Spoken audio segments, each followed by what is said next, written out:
साधक ही गोपी हैं। हम और आप भी गोपी बन सकते हैं, जैसे हमारे भोले बाबा गोपेश्वर बन के पहुंच गए ना महाराष्ट्र में, ऐसे हम और आप भी गोपी बन सकते हैं। किंतु कब बनेंगे? जब नयन केवल गोविंद को निहारें, कान केवल कन्हैया के चरित्र सुने, वाणी केवल गोविंद के गुण गावे, तो हमारी इंद्रियां भी गोविंद के रंग में रंग जावें, तो हम भी गोपी बन जावें। चढ़े जब वृंदावन को रंग, तो गोपी भाव सहजई में उपजे, पुरुष भाव होए भंग। जो जाता है ब्रज में प्रविष्ट होते ही गोपी बन जाता है, तो गोपी भाव है। केवल वो स्त्री समुदाय विशेष ही गोपियां नहीं हैं, हम सब जीवात्माएं परमात्मा की गोपी ही हैं। और जब तक उस गोविंद के महारास का रसास्वादन हम अपने जीवन में नहीं कर लेंगे, तब तक यह गोपी भाव पुष्ट नहीं होगा, ये मानव जीवन धन्य नहीं होगा। तो इसलिए आज कन्हैया ने बंसी बजा के सब ब्रज वनिताओं को बुलाया, अपनी ओर खींचा। नाम कृष्ण है ना, करसतीति कृष्ण, जो सबको अपनी तरफ खींचता हो उसी का नाम कृष्ण है। नयनों से खींचें, भ्रकुटी हिला के खींचें, मंद मुस्कुरा करके खींचे, और इनसे काम भी न चले तो फिर बंसी बजा करके खींचे, बंसी के कांटे में फंसा करके खींचे। ऐसे ये श्री कृष्ण हैं, जिनका मन नहीं खींचता उसे जबरदस्ती अपनी बंसी से खींच लेते हैं, बरबस। तो आज कन्हैया ने सभी ब्रज गोपियों को बुला करके जब महारास रचाया और स्वयं उनके साथ खूब नाच रहे हैं, गलवैयां डाल करके थिरक रहे हैं, नाचते नाचते कदाचित कोई गोपी परिश्रांत हो जाती है, पसीना आ जाता है, तो भगवान तुरंत अपने पीतांबर से हवा करने लगते हैं। ओहो बहुत थक गई हो, आप कहो सखी मैं आपके चरण दबा दूं, आपका पसीना पोंछ दूं। ऐसे भगवान दीवाने बने गोपियों के। रास रचाते समय कभी चरण दबाने का निवेदन करते हैं, तो कभी पसीना पहुंच करके पंखा झलते हैं अपने पीतांबर से। ये सब व्यवहार देख करके गोपियों को लगने लगा कि कृष्ण तो हमारे गुलाम हो गए, हमारे अधीनस्थ हो गए, हमारे वशीभूत हो गए। देखो कैसी सेवा कर रहे हैं हमारी। तो ये सब देख देख के गोपियों को सौभाग्य मद आ गया। परंतु राधा रानी के मन में मान जाग गया। बाकी सबको अभिमान, राधा रानी को हुआ मान। मान और अभिमान में भेद क्या? अपने परम प्रियतम से रूठ जाना, ये तो है मान। पर मान करने में प्रेमास्पद पर दृष्टि होती है। राधा रानी को सहेतुक मान हुआ है। मान में भी भेद होते हैं, अहेतुक सहेतुक। माने मान का एक तो स्वभावतः मान होता है, श्रृंगार रस में, साहित्य में भी। यदि नायक अतिशय अनुकूल हो तो नायिका को किंचित प्रतिकूल होना ही चाहिए। उसको कहते हैं अहेतुक मान। उसमें कोई हेतु नहीं होता, रूठने का कोई कारण नहीं होता। वो सामान्यतः माननी का स्वभाव होता है। और उस अहेतुक मान को प्रियतम हमारे कृष्ण कन्हैया केवल अपनी मंद मुस्कान से ही दूर कर देते हैं। किंतु जब मान में कोई हेतु होता है, यहां पर तो हेतु दिख रहा है। क्या हेतु है रूठने का? क्योंकि हम राधा रानी के प्राणवल्लभ श्री कृष्ण सभी सखियों के साथ वही व्यवहार कर रहे हैं जो किशोरी जी के साथ करते हैं, तो रूठना स्वाभाविक है। इसलिए मान का हेतु है, सहेतुक मान है। कि यहां पर सारी धान 22 पसेरी, एक ही भाव सारी धान बिक रही है। अरे वरिष्ठम सर्व योषिताम, मैं इनकी सखी सहेलियों में सर्वश्रेष्ठ हूं, पर इनकी अत्यंत अंतरंग हूं, तो मेरे प्रति इनका विशिष्ट भाव दिखना चाहिए। कोई अलग से विशेषता वो तो कहीं नजर ही नहीं आ रही। जैसा हमारे साथ व्यवहार वैसा सबके प्रति। तो राधा रानी रूठ गई। तो प्रिया प्रीतम के बीच में मान का तो सम्मान होता है, आदर है, स्थान है, पर अभिमान का स्थान नहीं है। क्योंकि बाकी सब जितनी गोपियां हैं वो अपने गुण, अपनी विशेषताओं को देख करके मन में सोच रही हैं, है कोई संसार में आज हमारी समानता करने वाली? चाहे वो ब्रह्माणी हो, रुद्राणी हो, इंद्राणी हो, कोई भी हो, पर ब्रह्मांड में हमें नहीं लगता कि हमारी बराबरी आज कोई कर सकेगा। देखो त्रिभुवन पति श्री कृष्ण जो अपने इशारों पर ब्रह्मांडों को नचाते हैं, वो आज हमारे इशारों पर नाच रहे हैं, हमारे वशीभूत हो रहे हैं। यह है सौभाग्य मद। तो जब मद होता है तो अपने गुणों पर, अपनी विशेषताओं पर दृष्टि जाती है।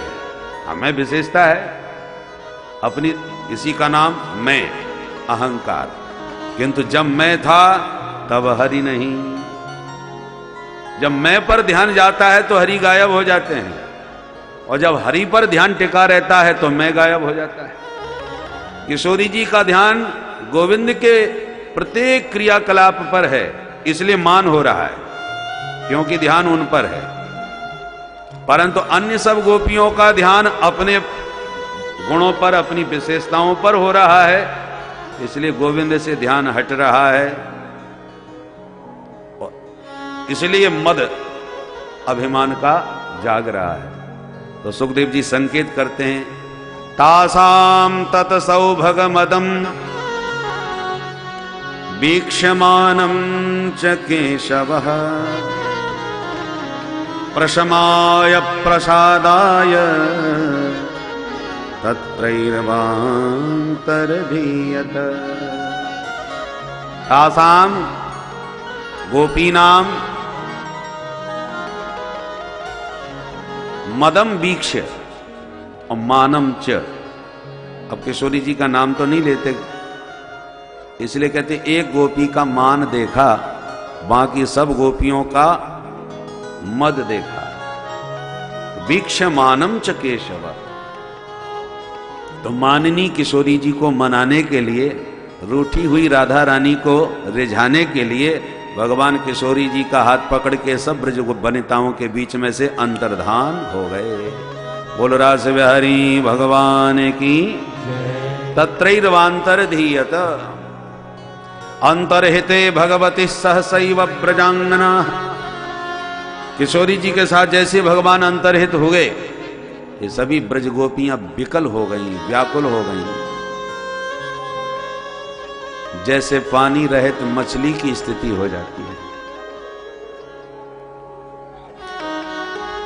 और सुखदेव जी बड़ा सार्थक शब्द प्रयोग करते हैं, अंतर्हिते।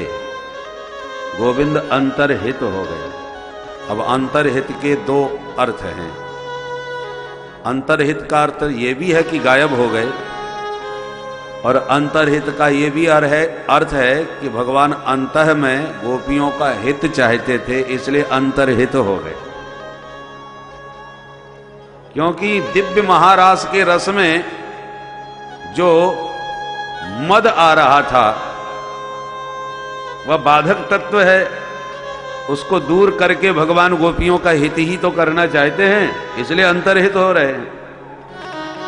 अरे भाई डॉक्टर आपको इंजेक्शन लगाता है तो उसकी आपसे कोई दुश्मनी थोड़ी है, पर वो आपका ही अंतर्हित चाहता है, इसलिए उसे इंजेक्शन लगाना पड़ रहा है ताकि बीमारी ठीक हो जाए आपकी जल्दी। तो इसमें हित ही निहित है,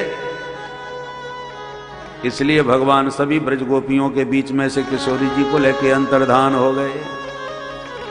गोपियां तो एकदम व्याकुल होकर के बन बन भगवान को ढूंढने लगी।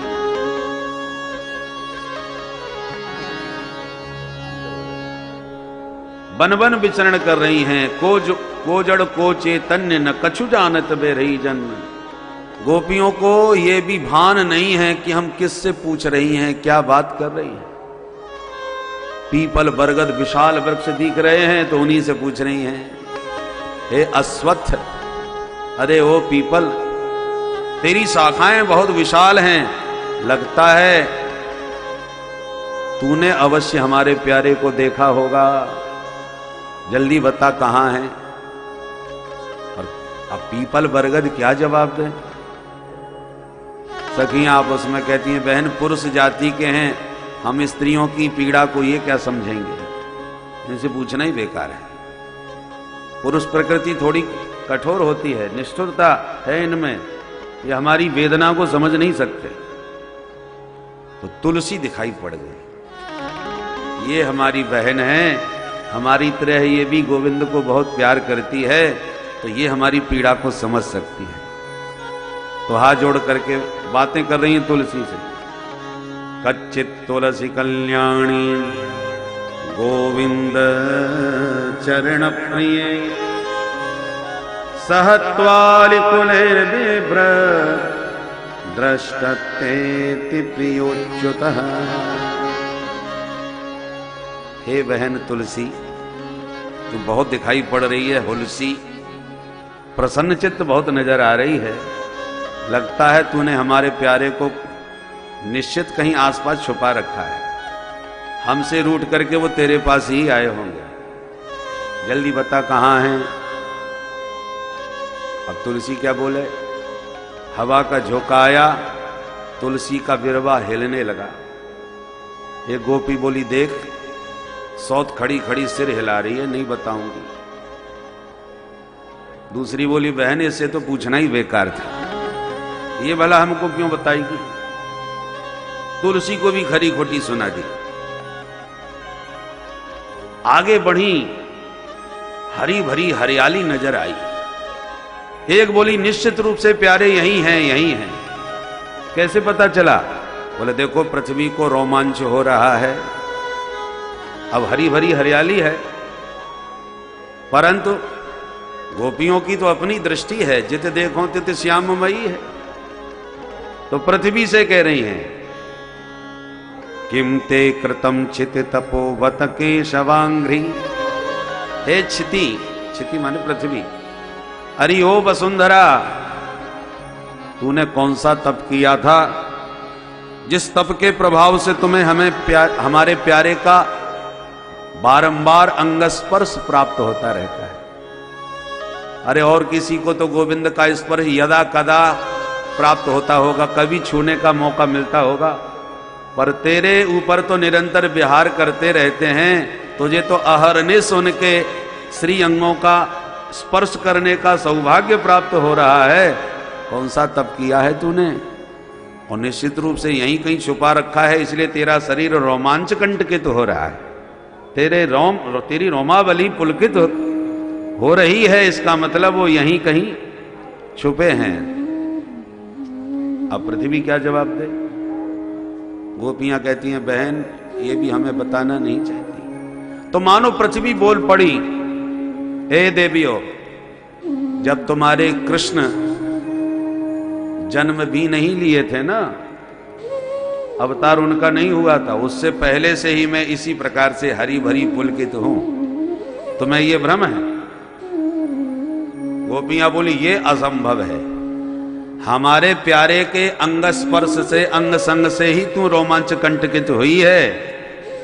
अरे कृष्ण रूप में न सही तो जिस समय हमारे प्रभु ने वामन अवतार धारण किया था और वामन बन करके तुझे नाप रहे थे, उस समय उनके पाद स्पर्श का स्पर्श सुख पा करके तू रोमांच कंटकित हो उठी। मानो पृथ्वी ने कहा, नाना वामन अवतार से भी पहले ये हरी भरी तेरी पुलकावली थी।